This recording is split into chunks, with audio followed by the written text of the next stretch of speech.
Hello, my friends. I am happy you are here. Imagine a young woman. She is lying very still. She is not sleeping. She is hiding. She is inside a rolled carpet. The carpet is big. The carpet is heavy. Two men are carrying her. They are walking through dark streets. They are walking toward a palace.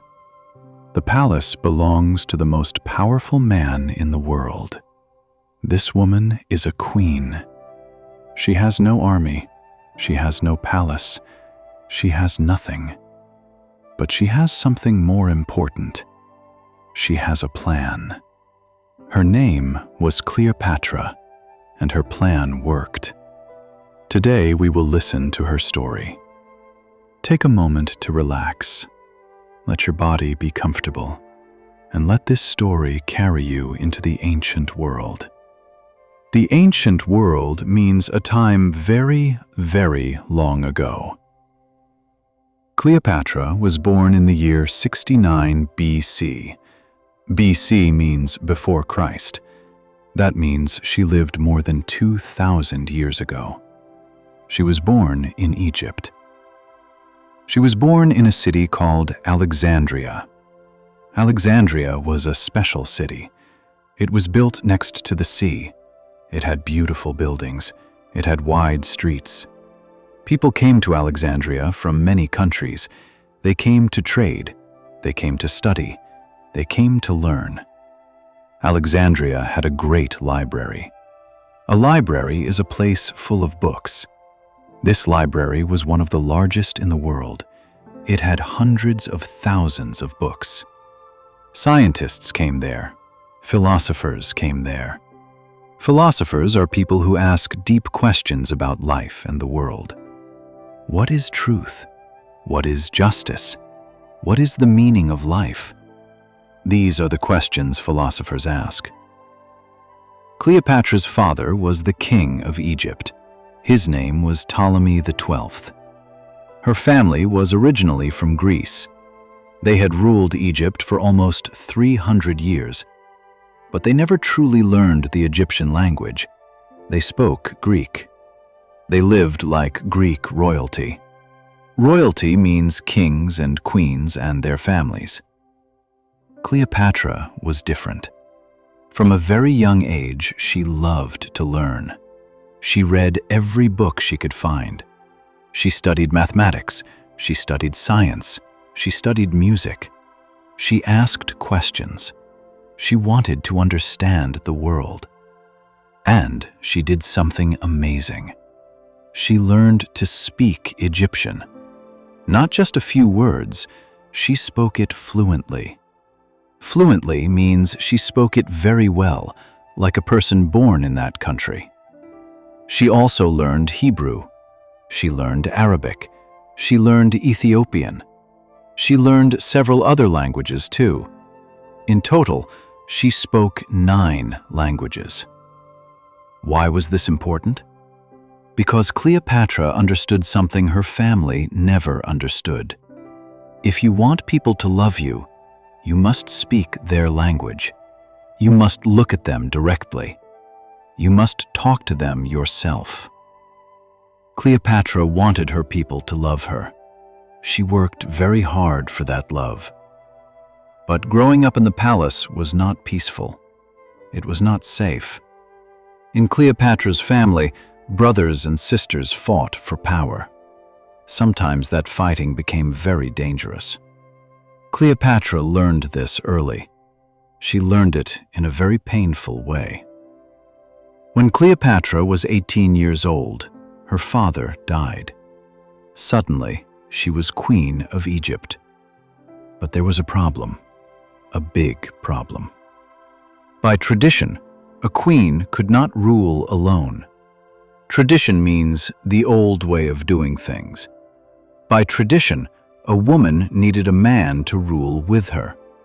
So Cleopatra had to share the throne with her younger brother. His name was Ptolemy XIII. He was only 10 years old. At first, this seemed fine. Cleopatra was smart. Her brother was just a child. The real decisions came from Cleopatra. But her brother had powerful advisors. Advisors are people who tell a leader what to do. These advisors were older men. They were experienced men. And they did not want a strong queen. They wanted a young boy. A young boy they could control. These men started working against Cleopatra. They spread lies about her. They told people she was dangerous. They told people she wanted too much power. Slowly, they turned the army against her.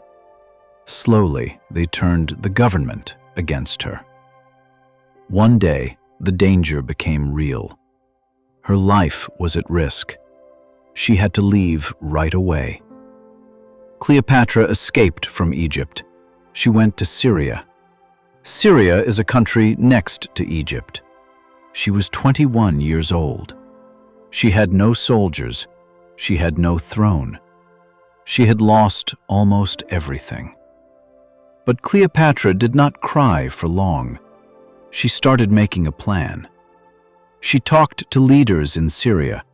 She found soldiers willing to fight for her. She was building a small army. She was going to go back. She was going to fight for Egypt. And then, something unexpected arrived. Something that would change everything. It was the year 48 BC. A Roman general arrived in Egypt. His name was Julius Caesar. Caesar was one of the most powerful men in the world.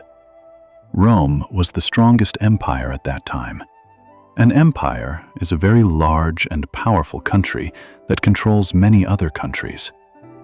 Rome had the biggest armies. Rome controlled countries from Spain to the Middle East, and Caesar controlled Rome. Caesar came to Egypt chasing an enemy, but when he arrived in Alexandria, he decided to stay. He moved into the royal palace. Cleopatra heard the news right away. She understood immediately. This was her moment. If she could talk to Caesar, if she could make him understand her situation, he might help her. He might give her back her throne. But there was a serious problem. Her brother and his advisors controlled the city. If Cleopatra tried to enter Alexandria, they would see her. They would capture her. They would kill her. She could not simply walk through the gates. So she made a plan. A very clever plan. One night, a small mall boat came quietly to the palace. A man got off the boat. He was carrying a large carpet. He told the guards it was a gift for Caesar. The guards let him inside. The man carried the carpet into Caesar's private room. He placed it on the floor. He slowly unrolled it, and out came Cleopatra. She stood up. She looked at Caesar directly. She was not afraid. Caesar was 52 years old. He had traveled the world. He had fought many wars. He had met kings and emperors. But he had never seen anything like this. Cleopatra began speaking. She spoke in Latin. Latin was Caesar's own language. She spoke it well and clearly. She was charming. She was calm. Charming means very pleasant and easy to like. She explained her situation clearly. She told him about her brother. She told him about the advisors. She told him Egypt needed strong leadership. Caesar listened to every word. He was not just impressed by her appearance. He was impressed by her courage. It takes a very brave person to hide inside a carpet, to travel through enemy streets at night, and then calmly talk to the most powerful man in the world. That night, everything began to change. Caesar decided to support Cleopatra. He said she should rule Egypt together with her brother. That was the law. But Ptolemy's advisors refused. They did not accept this. They chose war. Fighting began inside the city of Alexandria. Caesar had only a small number of Roman soldiers. The Egyptian army was much larger. They surrounded the palace. They blocked the harbor. A harbor is a place where ships stay near land. The situation was very dangerous. During the fighting, something terrible happened. A fire started near the harbor. The fire spread quickly. Some people believe the great Library of Alexandria was damaged during this time. Many books were destroyed. Many books that can never be replaced. Historians still talk about this today. A historian is a person who studies history. The fighting lasted for months. Finally, more Roman soldiers arrived from outside Egypt. They were fresh soldiers. They were strong. Together with Caesar's men, they defeated the Egyptian army. Cleopatra's brother tried to escape. He got into a boat and tried to cross the Nile River. The Nile is the great river of Egypt. His boat sank. He drowned. He was gone. Cleopatra was queen again. After the war, she and Caesar spent time together. They traveled slowly on the Nile River on a beautiful boat. They saw the great pyramids. The pyramids are very old and very large stone buildings. They are some of the largest buildings ever made by human hands. Cleopatra and Caesar talked for hours. They talked about history. They talked about science. They talked about power and the future. They became very close. Cleopatra became pregnant. She had a baby boy. She named him Caesarion. She named him Little Caesar. She said Julius Caesar was the father. Later, she traveled to Rome with her son. She wanted the Roman people to see her. She wanted to show the world who she was. But in Rome, many people did not trust her. They did not like a foreign queen living so close to their leader. Then, something terrible happened. Something nobody expected. On the 15th of March in the year 44 BC, Julius Caesar was murdered. A group of Roman senators killed him. Senators are powerful government leaders. They stabbed him many times. They believed Caesar wanted to make himself king. In Rome, the idea of a king was deeply offensive. Offensive means it made people very angry. Rome called itself a republic. A republic is a system where the people have power, not one single ruler. So, they killed him.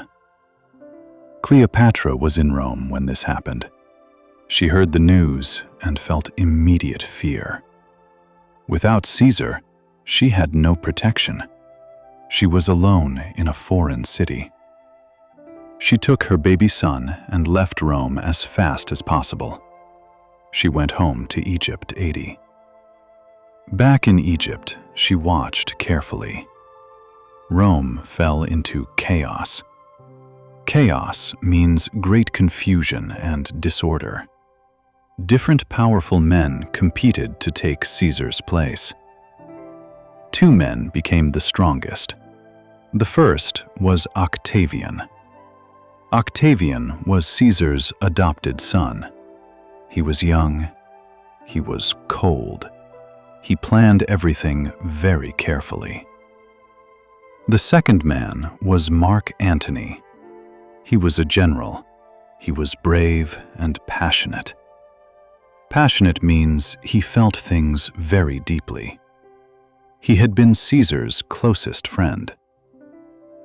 These two men divided the Roman world between them. Octavian took the western part. Mark Antony took the eastern part. Egypt was in the east. So Mark Antony sent Cleopatra a message. He asked to meet her.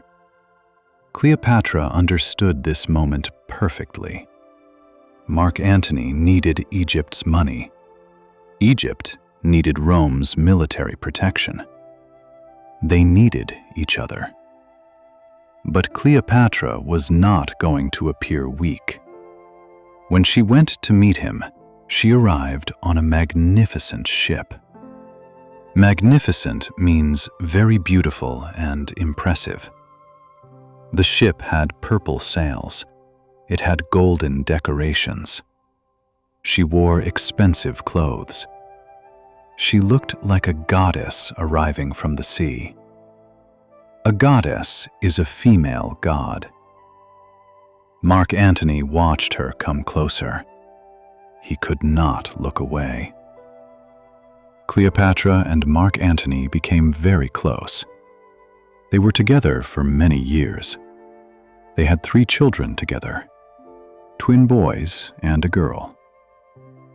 They built a life between Egypt and Rome. But in Rome, one man was watching all of this with growing anger. Octavian. Octavian was a patient man. He did not fight with his hands. He fought with words. He started a political campaign against Antony and Cleopatra. A political campaign means he used speeches and stories to change what people believed. He told the Roman people that Antony had forgotten who he was. He said Antony was under the control of a foreign queen. He said Cleopatra was dangerous. He said she wanted to conquer Rome itself. Conquer means to take control of by force.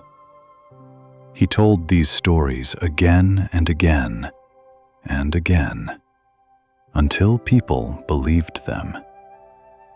In the year 31 BC, the conflict became war. A great battle happened at sea. It happened near a place called Actium. Actium is on the coast of Greece. Coast means the land next to the sea. Cleopatra and Antony had many ships. Octavian had many ships too. The battle was large. The battle was violent. Then something happened. Cleopatra's ships suddenly turned around.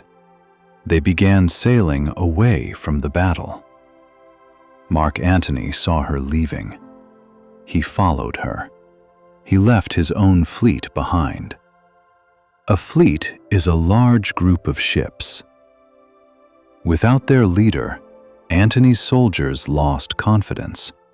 Many surrendered to Octavian. Surrendered means they stopped fighting and accepted defeat. The battle was over. Octavian had won. Antony and Cleopatra returned to Egypt. They knew Octavian would come. They sent messages to other kings asking for help. Nobody answered.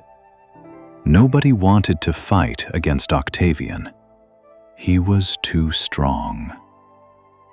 1 year later, Octavian's army arrived in Egypt. Then a rumor reached Mark Antony. A rumor is a story that people share, but that may not be true. Someone told him that Cleopatra was dead. Antony was broken. He could not imagine life without her. He took his sword. He stabbed himself in the stomach. But the rumor was false. Cleopatra was alive. When she found out what happened, she was horrified. Horrified means deeply shocked and very sad. Her servants carried the dying Antony to her. He died in her arms. Now she was completely alone. Octavian entered Alexandria. He captured Cleopatra.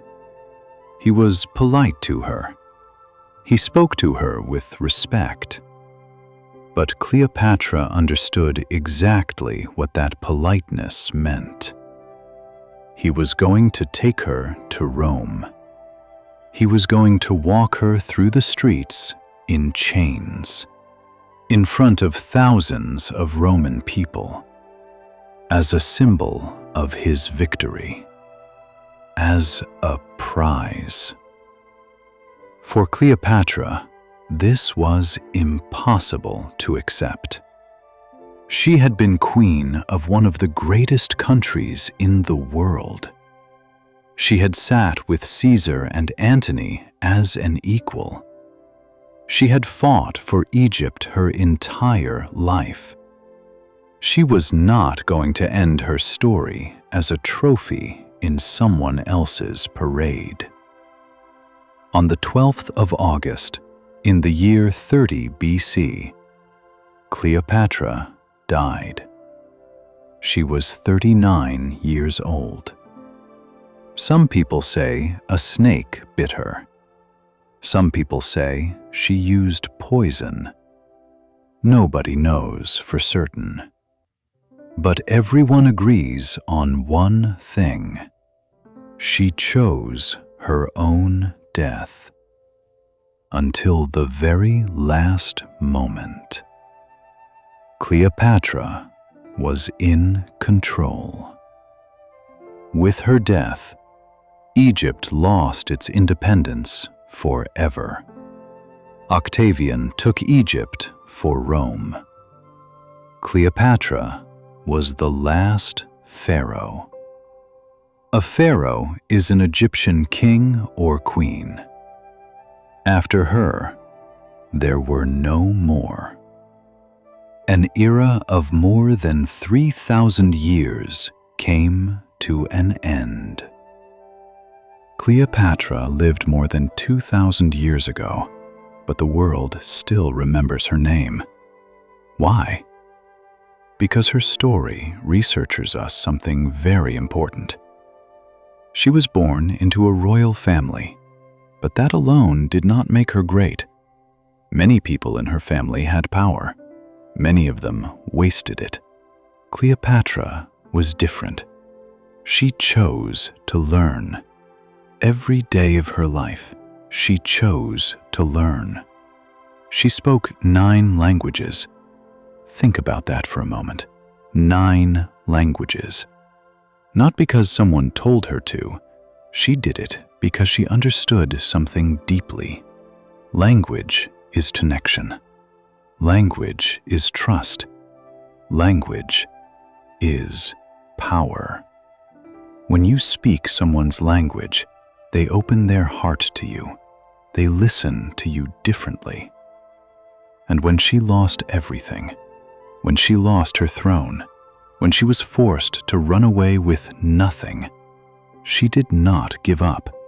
She made a plan. She kept moving forward, one step at a time. That is the real lesson of Cleopatra's life.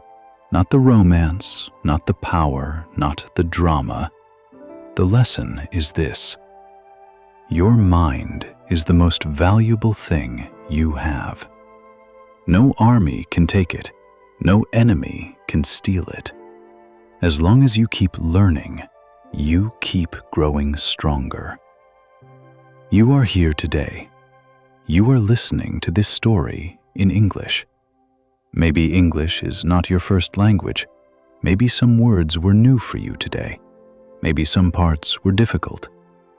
But you kept listening. You kept trying. You stayed with the story all the way to the end. That is exactly what Cleopatra did. Every single day of her life, every story you listen to in English makes you a little stronger. Every new word you understand opens a new door, and every door you open takes you somewhere new. Keep going, my friends. Keep listening. Keep learning.